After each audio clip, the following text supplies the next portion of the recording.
Today's podcast is brought to you by the Herzog Foundation. Today, we're learning all about the life of a modern-day Joan of Arc. Sister Dee Dee Byrne has consistently said yes to God. This has taken her to ground zero on 9/11, as a surgeon on the front lines in Afghanistan, speaking out for life at the RNC, and to Mother Teresa's side as her personal physician. Wow, right? This life story of Sister Byrne is coming up next.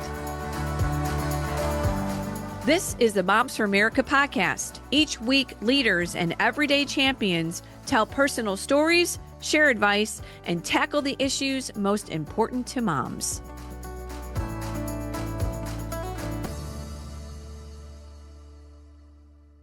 Hi, moms. I'm Debbie Corletis, your host, and welcome to the Moms for America podcast. We're so glad that you're joining us again this week. Every episode, every week, we get together to inspire, encourage, and educate moms in their journey through motherhood. Well, on to today's program. Dr. Lisa Marie Karzun is my guest today, and she's the author of a book about a woman President Trump calls an American hero. That woman is Sister Dee Dee Byrne, a nun who served in active duty as a military doctor. That's why the book is rightly titled Sister, Soldier, Surgeon. We're going to learn all about this amazing woman today. Welcome, Lisa Marie, to the Moms for America podcast. Thanks for joining us. Thank you. So blessed to be with you. Oh, this is going to be a great discussion because we love inspiring women, Yes. Inspiring moms. Yes. I mean, this is what we all need day to day, right? Could you tell us a little bit about your family first? I want to learn a little bit about you before we get on to Sister. Thank you. I'm a blessed wife and mother. I have a 22-year-old son, and we live in Michigan at present. Sometimes we split our time between Michigan and Florida. He's currently in college, my son, and my pride and joy. Yes. They always are, our kiddos, right? That's why we're out here fighting for them. And I know that is really why you decided to write this book, because there's so much at stake for our kids. Yes. So let's talk a little bit about when you first learned about Sister Dee Dee Byrne. How did this happen? You became so captivated with her and her story. Yes. Well, like most people, I learned about her after the 2020 RNC when she was asked to go on to the Republican National Convention stage. And she held her rosary high for the entire nation to see and declared herself to be not just pro-life, but pro-eternal life. I can tell you, I cheered in my living room at that point.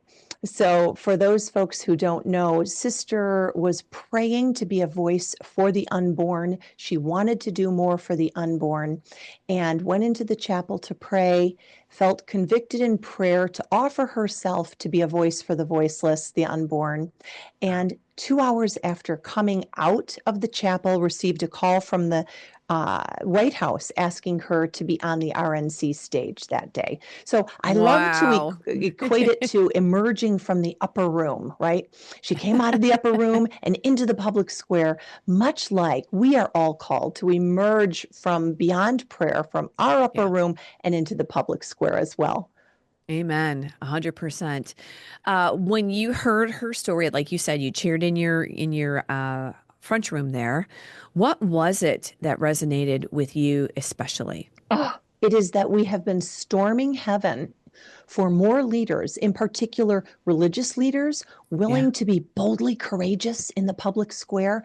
And there she was. And I didn't know who she was. And I just remember thinking, you know, in all the elections that we've seen in the past, if the evangelicals and the Catholics and all the people of faith would just get out and vote, we'd probably win every election, you know, but it was just moving that faith-based vote that I thought was so important. And I was so proud of her. I didn't know who she was. So I called her cold. I looked up her number. I rewound, said, who got her name again?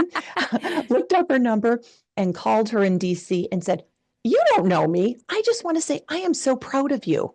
I just am so grateful for what you are doing to advance beauty, truth, and goodness. And I will tell you, it was being a mama bear at that time that really got me inspired to write this story. Yeah. at that Now, time. Yeah. now when you asked her, when you met her, how did you fast forward to, hey, can I write a book about you? People usually don't call and say, I just saw you and I want to write a book about you. Right. So how did that roll out? I was at the time state director for a faith-based organization trying to move the pro-life vote. So we had Ah, rallied a large team of folks that were getting out the vote, making phone calls, doing everything we could to help get pro-life candidates elected. And when I called her, the first thing after I said I was proud of her, I said, "Would you be willing to do a national event for us?" At that time, ah. everything was virtual. So she did. She did a national virtual event for us. I got to know her a little bit and then asked for permission to shadow her for the purposes of writing the book. Oh, this is great. And then didn't she say something like, why don't you wait until I die before you Yes, write a book about yes. me? She said, How did that go? she said, first of all, you must be writing a comic book. And this evidences her sense of humor. I can tell you her sense of humor is all the walls come down when she talks to people because she has a great sense of humor. They just want to share their stories with her. So yeah, she said, Mm. first, you must be writing a comic book. And then she begged me, can't you wait until I'm dead? And I said, Sister, I'm sorry, we can't. Our children, our grandchildren, our nation, our church needs you now more than ever. We need you to So be their true. voice, to help them understand their dignity as sons and daughters of the King. Mm. Amen. Amen. Well, let's go ahead, Lisa Marie. We have a copy, a video of this RNC speech, and we're going to go ahead and play that right now because we want our audience Yes. to hear Sister and equally be inspired. Good evening. I'm Sister Dee Dee Byrne, and I belong to the community of the Little Workers of the Sacred Hearts of Jesus and Mary. Last 4th of July, I was honored to be one of the President's guests at his Salute to America celebration. I must confess that I recently prayed while in chapel, begging God to allow me to be a voice and instrument for human life. And now here I am, speaking at the Republican National Convention. I guess you better be careful for what you pray for. My journey to religious life was not a traditional route, if there is such a thing. In 1978, as a medical school student at Georgetown University, I joined the Army to help pay for my tuition and ended up devoting 29 years to the military, serving as a doctor and a surgeon in places like Afghanistan and Egypt's Sinai Peninsula.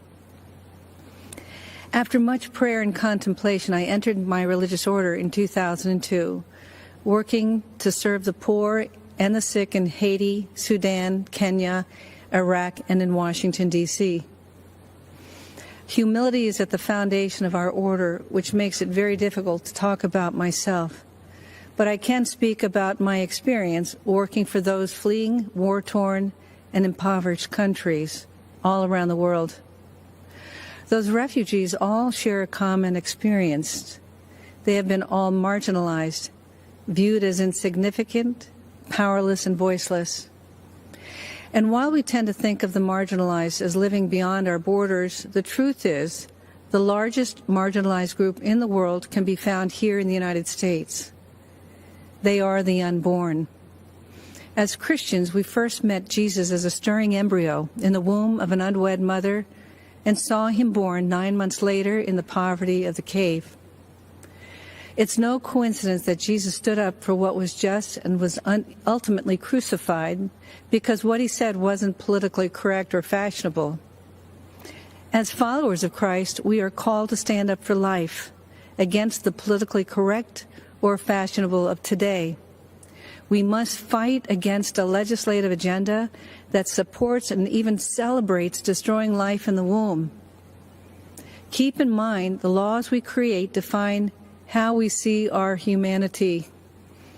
And we must ask ourselves, what are we saying when we go into a womb and snuff out an innocent, powerless, voiceless life? As a physician, I can say without hesitation, life begins at conception.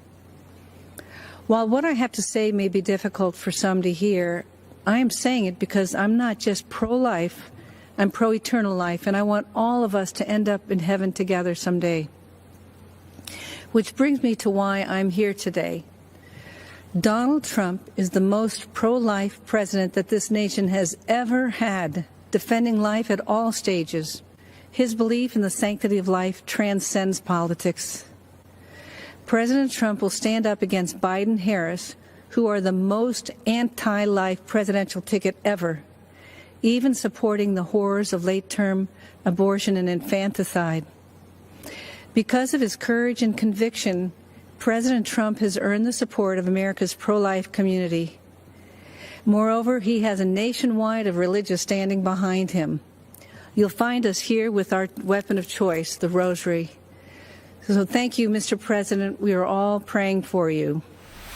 Wow, that was an amazing speech. I can see fully why you were so moved by her and her testimony and her challenge. Yes, yes, exactly. And this call from the upper room into the public square is the whole last chapter of the book. So chapter one of, or the first part, of course, is her threefold calling as a sister, soldier, and surgeon. Section 2, a life in the week of Sister Dee Dee. And section 3 is exactly what you just said. Why it's so important for people of faith to live their faith in the public square. So that's all of section 3, and how that permeation into culture will be what our kids need. At the time, Debbie, you remember, Amy Coney Barrett had not yet been confirmed. It was all a big hullabaloo in that time leading up to the election. You fought for her too. Yes, yes. And I remember thinking, the president is so important in the way that he or she appoints Supreme Court justices. Those Supreme Court justices will define the world that my kiddo inherits and will define the cultural battles that he will have to fight for decades, long beyond when I'm gone. And so at that point, it becomes a mama bear thing. At that point, I wanted to say, you know what? To all those people who were saying, I don't want to get involved. I'm just going to sit it out. I'm not going to vote. I wanted to say, move out of the way then. Watch us do it. Watch the mama bears do it. Step because aside. We're going to do it. Yes. I love that. I love that. I do want to get to know Sister a little bit more, because obviously that's what your book is all about. And inspiring women inspire women, and they empower women and they encourage them. Let's talk about her bold work for the unborn. Can you give us a little bit of a snapshot of that? Right. Well, first of all, she is still a practicing physician and surgeon. So one day a week, she goes into Catholic Charities where she ministers to the poorest of the poor, many of whom might need surgery or subsequent follow-up care if they're expecting a child, for example.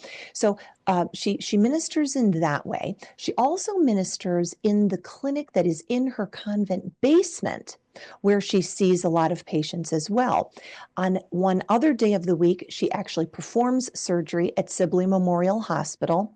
And then all in between, she is doing things like praying at Planned Parenthood and helping women in other ways. So for example, section 2, that is a week in the life of Sister Dee Dee, talks about how she would pray outside of Planned Parenthood. Yeah, tell us about this. It was incredible. As the women were exiting, she would walk up to them and just say, I'm also a physician. If you have just taken the RU486 pill, it can be reversed with no harm to you or your baby if you contact me within the next 72 hours. Well, one woman stopped and just looked at her and said, I appreciate you, which, by the way, is not the typical response she would get from folks coming out of Planned Parenthood. Right. But this one beautiful girl, I'll call her Emma, did contact her the next day. In fact, she ended up in Sister's clinic the next day. She was in the clinic ready to get the ultrasound and crying in tears. And she said, do you think God will forgive me? I knew what I was doing was wrong. And yet I just panicked in the moment. I didn't know what to do. I didn't know what else to do. I didn't know I had other options. It's heartbreaking. Yeah. It's heartbreaking. I can tell you, I was transformed, Debbie, because I learned these women are hurting. They just need to be accompanied and they need to be loved. Yeah. So Sister would talk them through it. explain Beautiful. everything that is required of the undoing, I'll say, the chemical effects Hmm. of the first RU486 pill. And then in one 7-day period, I was able to watch 3 women get their abortions reversed. Um, Unbelievable. Sister is now running over an 80% success rate for these reversals. So while the national average is just about 2/3, Sister is running over an 80% success rate in reverse. And many, many healthy babies then born. I was there one time, a baby crawling on the chapel floor that had been one of, the babies that she saved. So it's really beautiful to see how these women and babies come back and are so grateful. So she is constantly about the work for the unborn. So medically speaking, this is what Hmm. she's doing. Of course, she's at the March for Life and Right. And it now is speaking all across the country as all well, across the too, right? country, all across the country. That's right. She is now also on the other end of the pro-life spectrum. So she has felt very compelled that pro-life encompasses till the end of death, meaning she's fighting against euthanasia as well. So Amen. she just released a documentary a month and a half ago that exposes the euthanizing death of her spiritual mentor and gets into the medical reasons how this is being allowed to happen. And as a physician, she is able to speak to this very beautifully. Well, that's really interesting that Yeah. you bring this up because it looks like that is all rearing its ugly head again. Yes. In our state, all of a sudden we're seeing bills that are being proposed. So thank her, thank you, sister, for sharing the truth on that and trying to expose and help Yeah. people think through this. What a difficult situation that is when someone is sick and dying. We get it, Yes. but we Yes. do respect life from birth to the end of life. So I'm so glad to hear that about her, and she really has done a beautiful job. I know she has stood up, even during some of the crazy stuff that happened during the COVID, about the vaccine, not taking a part of that because she was concerned about that with, Yes. um, you know, being fetuses being used in the vaccine, correct? She took Yes. a big stand there. She did. And you know what? Because she refused the vaccine for religious reasons, and they wouldn't respect her religious exemption at the hospital where she was providing free surgery, by the way, for the poor. So the only, So how crazy is this how that they crazy is don't that? respect a nun's religious position? Yeah, yeah. Yeah, And just because say that out they loud. wouldn't, her medical license was suspended because of that. So now who's going to be the only people who lose out? Sister's providing free search. She doesn't get paid for this. So the only people Sure. losing out were the poor to whom she ministered. But what she ended up doing was getting a wonderful legal representation. She countered with a lawsuit against the mayor and DC. And guess what? She won. So it's kind of a really interesting thing that she Yeah. sued DC and won. More from author Lisa Marie Carzon about Sister Dee Dee Byrne, including what she has to say on the role of mothers, right after this break. Hi, moms. I'm excited to share some news about our new sponsor, the Herzog Foundation. We know you're passionate about raising patriots and empowering your children with the best education possible. And the Herzog Foundation shares that passion. They're dedicated to promoting liberty through education freedom and helping parents like you choose the best educational path. They offer a powerhouse of resources designed to support families and schools alike. Whether you're ready to dive in headfirst to the world of education or simply looking for more ways to empower your child's learning. From free training events to their must-read online publication, The Lion, they're committed to keeping you informed about what's happening in education. Also, if you've ever thought, moms, about starting your own Christian school or co-op, their School Box online course will give you everything you need to get started on the right foot. Again, we are so proud to partner with the Herzog Foundation, and we encourage you to explore all their amazing tools and the insights that they offer. So go ahead, visit herzogfoundation.com to learn more. You won't want to miss these incredible resources. Again, find it all out at herzogfoundation.com. I've never really felt comfortable sharing pictures of my kids on social media. Then on Tuvu, a premium social app with an actual, authentic community. No bots, no one trolling me or my family. Just clean, wholesome content you can trust.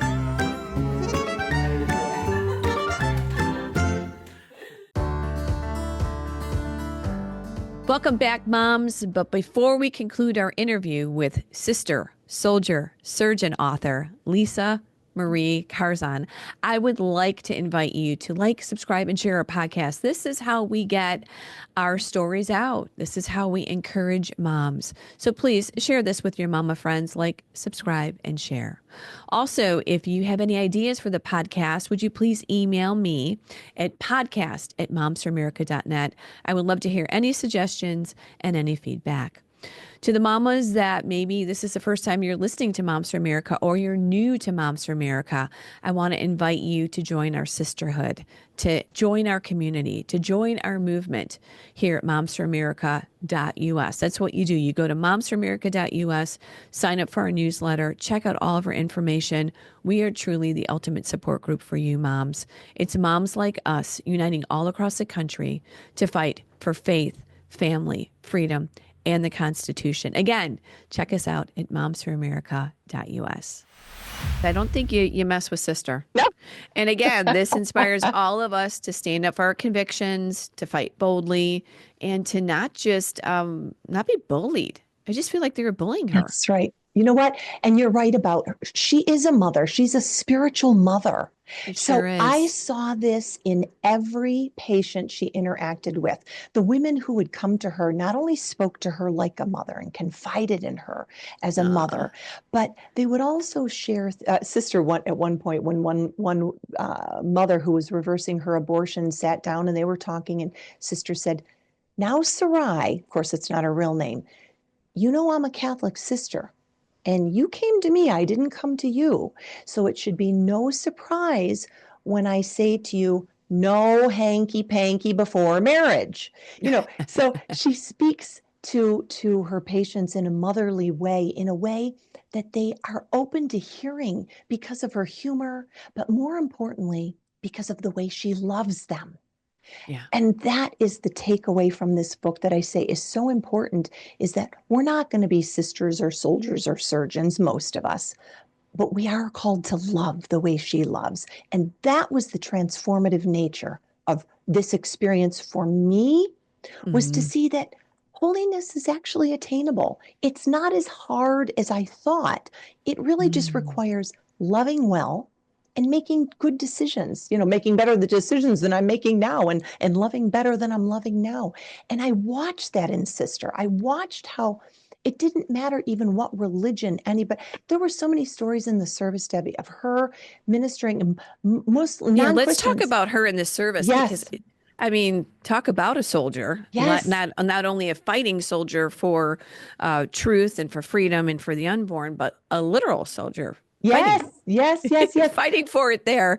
She ministered not only spiritually, but physically, right? I mean, it was such an incredible thing. When she was deployed to Afghanistan, Yeah, and tell us about this. there were only 5 priests to minister to everybody in that area. They couldn't have daily mass. And so she started prayer services every day. They'd pray the rosary, they'd pray the divine chaplet, they'd read from the Bible. It started with herself and a few other airmen who joined her. By the time the stay was done, there were over 100 people joining her in those prayer services, many of them not even Christian. They just felt a welcoming hand in what Sister was doing, and many started even converting because of the ripple effect that she set into motion.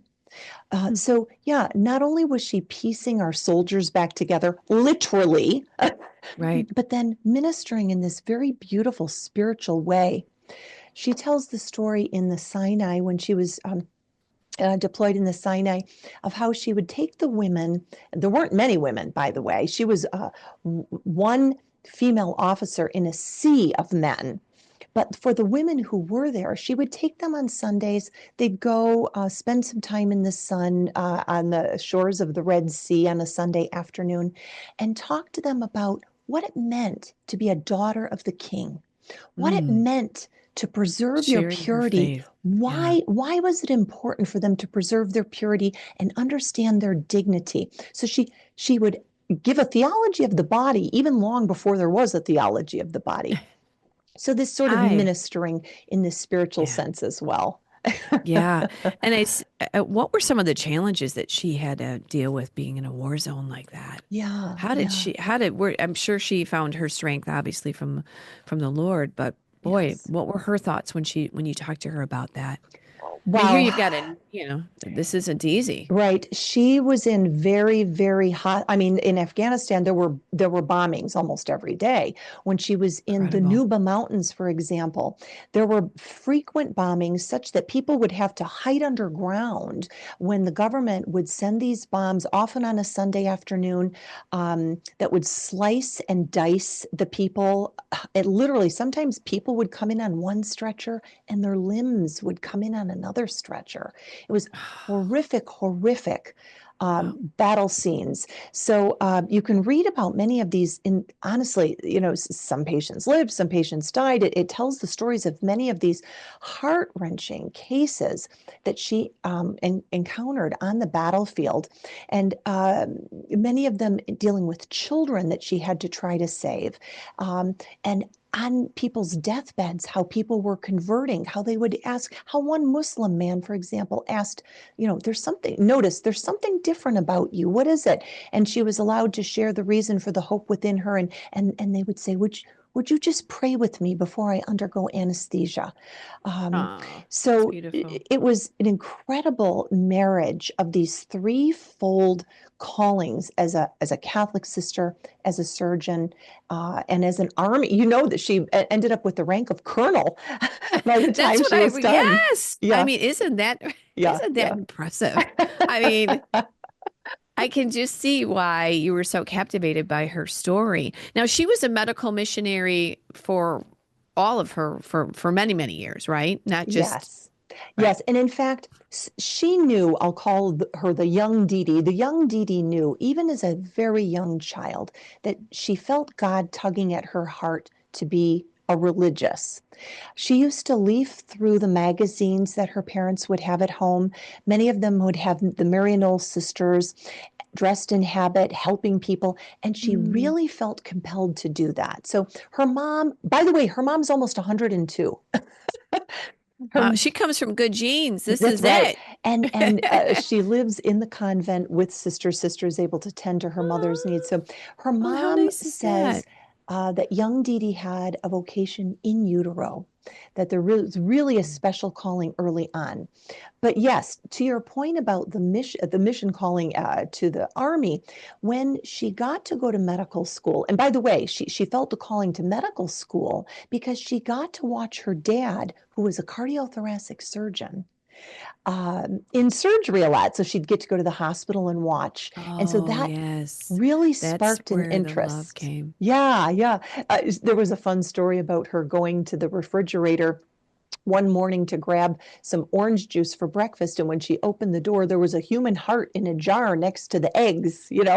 So these sort of No. more unusual things about being the daughter of a cardiothoracic surgeon were really fun to learn about too. So as the vocation to medicine was growing in her heart as well, Yeah. she wanted to go to medical school, do what she saw her dad doing. And she saw her dad as using his hands to minister to others, to be God's Absolutely. hands to Yes. others in that healing process.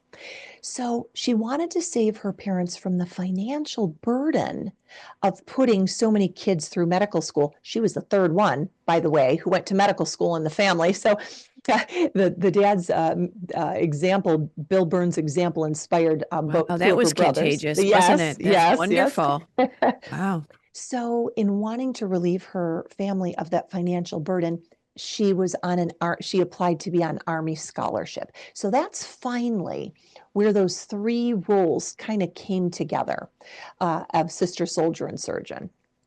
Oh, I just love the title of the book because as you mentioned one, it crosses over to the other, which is really beautiful because that's the fabric. Yes. She's not only a sister and a nun, she's not only a soldier, she's a surgeon, all these things. And that's true, right? When God calls us and opens up doors and opportunities, he brings all of those gifts, and all of a sudden you're utilizing all of those. And that's when you are just really in the perfect spot, I would say, for his Amen. glory. Amen. I love that. Sister, you may have read in the book, didn't actually become a nun until in her 40s. And that is because she was searching for the right community where she could marry those threefold callings, right? And I articulate, or she told me that her inspiration came not only from Sister Burley, who was her spiritual director throughout I her saw life, that. Yeah. but also Father John Hardon was one of those inspirations. And when she met Father John Hardon and was trying to decide what community to go into, and she had already spoken to Mother Teresa, who did not feel that the Missionaries of Charity should have a medical branch. So Sister thought, well, maybe I'll just give up the idea of being a doctor altogether and just enter the Missionaries of Charity. Father John Hardon said to her, no, we need good faith-based doctors, people to spread the love of Christ who are well formed in the faith. So don't give up that vocation. Great words. Find another community that will allow you to practice that medicine. So that's when the young Dee Dee knew that she should keep searching, and then at which point she eventually came to the Little Workers of the Sacred Hearts. What a beautiful story that is. Yeah. Don't give up. Find the perfect place where you can be the soldier, the surgeon, the sister. You mentioned Mother Teresa. There's another story, right? That she even cared. Tell me that there's an extended story of Mother Teresa with Sister. Sister Dee Dee, the young Dee Dee, as a child, loved Mother Teresa.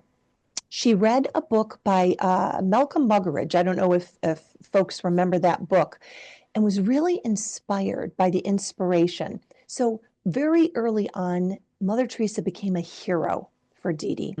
And so she esteemed the work she did. She wanted to do what she did, which was her attraction to the Missionaries of Charity, obviously. And so later, she was so thrilled and blessed to actually be Mother Teresa's physician for a week.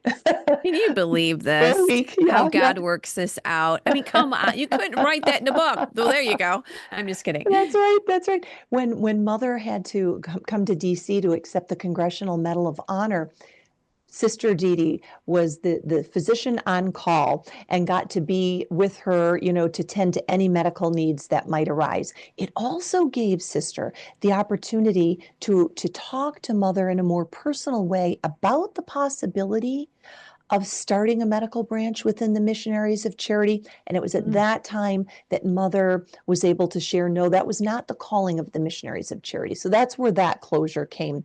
And Sister felt that when that door was closed, that God opened the window with the Little Workers. So Mother held a very dear place in Sister's heart all along her life. Another story that we read about in the book here is that how Sister Dee Dee was so changed by visiting Ground Zero. Yes. With 9/11. Right. Let's share that story too. I know there's hundreds of stories of her life, but these are just small snapshots that just kind of, you look at them and you go, oh, that could never happen to me. But things like that happen to us every day. Right. In fact, just a different story. That's just a right. different chapter. You know what? Just being open to where God leads. All of us are called, and she was. This right, is Lisa what she Marie. did, Yeah. right? So she just let the Holy Spirit take her wherever she was needed.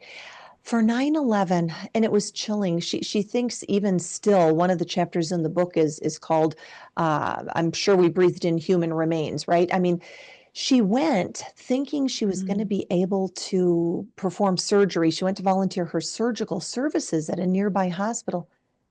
Nobody came. They were all dead. It was a chilling reality.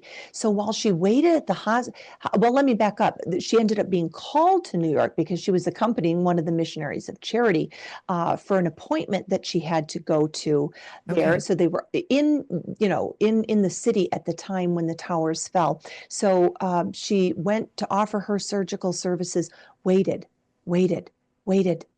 Nobody came. Nobody.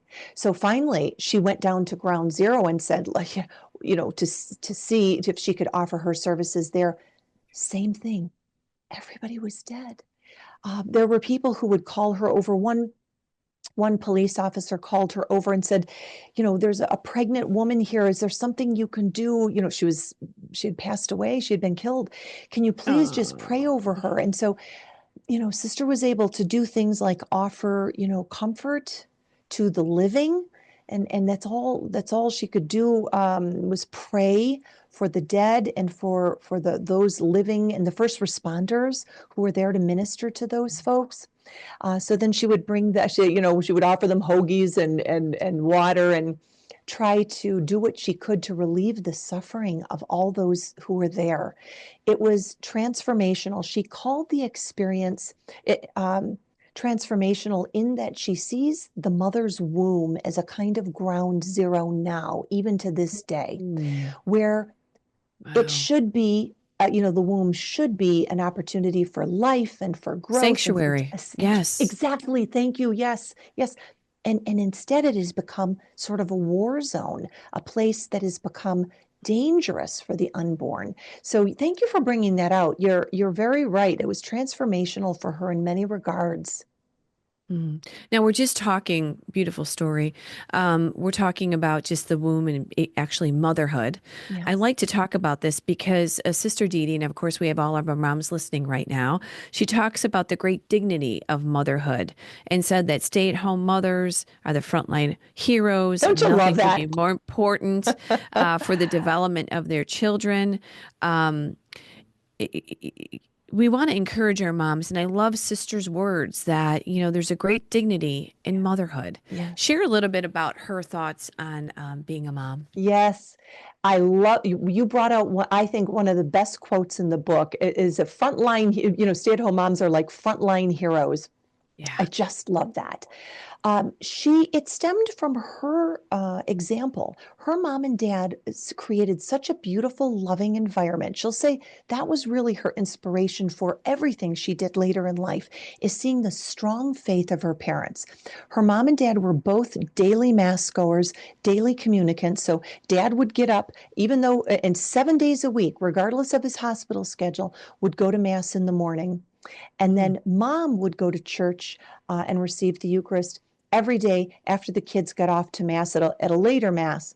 So every night they would pray together as a family around the big king size bed. They'd all kneel or lay or what, the young kids would be. But even if the young kids were playing, they were there, present in the moment for the prayer time. So she knew that this example of mothers who who know what their children need spiritually was so important. And it's emanated from her own childhood. She also goes on to say that is where vocations are born, that it's the garden for vocations. The family is the garden for vocations. It is where sanctity is watered, and where it can blossom and flourish. So there's a part in the book that calls out, if you remember back in the COVID time, Youngkin got elected on this whole idea of parents who were exposed to what was going on in their children's education. And they finally had, were awakened to what was going on in some of the curricula that were being used in schools. Absolutely. And parents reclaiming their identities as primary educators of their children is something Sister really loves to teach about as well. So all this helps us create an environment for our children where mothers who know better than anybody else, who know better than any teacher and anybody else on earth, what their children need, what those strengths and weaknesses are, how I can take my child's strength and remediate those weaknesses in ways that only a mama heart knows, right? Yeah. So she loves talking about that and how women are frontline heroes in that regard by laying down their lives for their children and ministering every day the spiritual and corporal works of mercy to their children. Lisa Marie, you do such a beautiful job. You're just eloquent, sharing her story, and just a beautiful passion that has been ignited in you from her. And I love that. So tell us, how do we get this book and really get to know Sister Soldier Surgeon? That's a tongue twister. Thank you. Oh, so blessed. And it is, if you visit sistersoldiersurgeon.com, sistersoldiersurgeon.com. Not only can you have a link to order the book, but also see some really fun pictures of Sister at various stages throughout her life. Lots of fun links there. I think you'll really love those photos. So sistersoldiersurgeon.com. Great as gifts. And you know what? To inspire our young people as well. So I would encourage, folks to give them to young people who might be considering a vocation, or even we have some folks who are buying them for their churches or for their Bible groups or for their book study group. I even have one college who's purchasing for their entire graduating senior class. So great ideas. Great ideas. So closing words that you learned, how you were inspired, how you were changed by her story. What would you share with that? Could you share that with our moms in closing? I would say that while we may not all be called to such grandiose roles as Sister, while we may never be called to a national stage like she was, while we may attain to sanctity within the comforts of our own home, that we are all called to love as Sister loves, and we can all imitate that call to virtue that I think is so inspirational in Sister's life. So my prayer, and I was a homeschool mom of 12 years and loved every second of it. I would say that moms can imitate Sister's spiritual motherhood by being Christ to those around them, by witnessing to the love of Christ, by being his hands and his heart to those around us. That is the inspirational call to virtue. And by the way, one that will help us attain our eternal end. And that is what Sister's life is all about. Just helping everybody be who they are before God, so that we can all attain our eternal end, happiness with God in heaven. Oh, beautifully said. What a beautiful bow on this interview. Thank you, Lisa Marie, for sharing a sister story. Thank you for taking time out today. Thank you for writing this book, because these are the stories that will change America and our children. Thank you so much. Thank you. What a beautiful testimony. What an inspirational story. What an incredible woman. So again, thank you, Lisa Marie, for sharing that. And thank you, Sister, for your great ministry. All right, moms, I do want to just remind you once again here at the end to stop by momsforamerica.us. Please check out all of our amazing programs, resources, webinars, seminars, booklets, brochures. We have everything to support you on your journey through motherhood. Again, please visit us at momsforamerica.us. Sign up for our newsletter. Check us out. We say this every week. We've got everything you need, from parental rights to public policy, from the kitchen table to Congress. Moms for America is here to help you. All right, moms, I will see you next week. And as always, let's keep changing our country one home at a time. Talk soon. A special thank you to our sponsors, the Herzog Foundation and Tuvu. The views and opinions expressed in this program are those of the speakers and do not necessarily reflect the views or positions of the Herzog Foundation.